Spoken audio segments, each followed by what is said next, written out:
Bismillahirrahmanirrahim. Assalamualaikum warahmatullahi wabarakatuh. Innal hamdalillah wassalatu wassalamu ala Rasulillah wa ala alihi wa ashabihi wa mawalah wa la haula wa la quwata illa billah, amma ba'du. Pemirsa, ketika Allah SWT adalah sentral zat yang kita tauhidkan, bagaimana cara kita mengenal Allah Ta'ala? Mengenal Allah itu dengan dua cara, yaitu bi ayatihi al-kauniyah wa bi ayatihi al-matluwah. Mengenal Allah itu dengan cara yaitu melalui ayat-ayat kauniyah, bentangan alam semesta, langitnya, buminya, daratnya, lautnya, bahkan termasuk diri kita yang merupakan bagian ciptaan Allah SWT. Sehingga Allah pun katakan wa fi anfusikum afala tubsirun, dan terhadap diri kalian sendiri maka hendaklah kalian, apakah kalian tidak memperhatikan? Apa kalian tidak betul ini memperhatikan diri kita, dari penciptaannya kita, dari setes air, kemudian perkembangannya, kemudian seluruh yang ada di dalam diri kita, organ-organ tubuh kita, semuanya penuh dengan ayat Allah Subhanahu wa taala yang sangat sulit untuk manusia bisa meniru dan mewujudkannya. Kemudian Allah pun sering sekali mengajak kita untuk merhatikan dengan ungkapan wa min ayati, wa min ayati, wa min ayati. Di antara tanda-tanda kekuasaan Allah Ta'ala, Allah sebutkan tentang penciptaan langit, penciptaan bumi, kemudian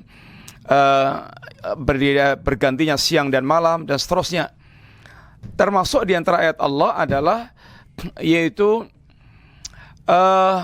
bencana-bencana yang ada.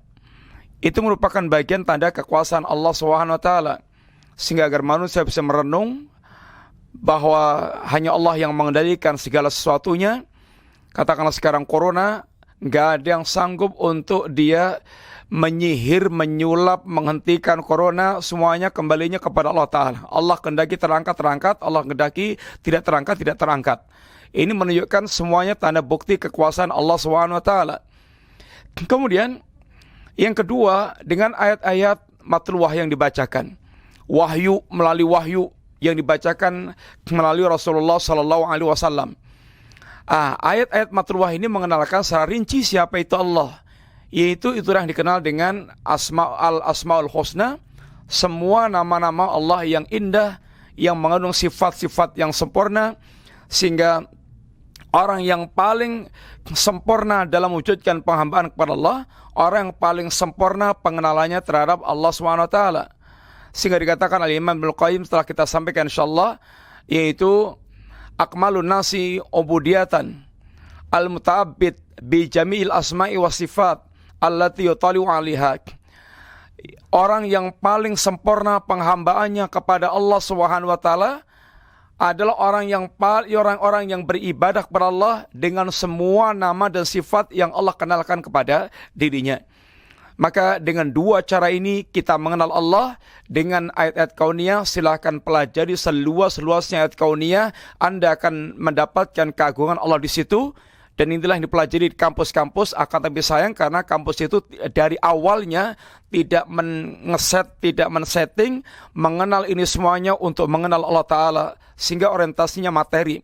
Tapi sungguhnya mengenal ayat-ayat kauniyah dengan yang ada di alam ini, satu di antara yang akan mengantarkan seorang mengenal keagungan Allah Ta'ala. Yang kedua, dengan ayat Al-Matluwah, mengenal nama-nama dan sifat Allah yang dikenalkan oleh Allah sendiri, siapa dirinya melalui nama-nama dan sifatnya dalam Al-Quranul Karim dan sunnah Nabi SAW. Semoga kita menjadi orang yang punya perhatian tentang bagaimana kita mengenal Allah, lalu mematangkan ubudiyah kita kepada Allah Ta'ala.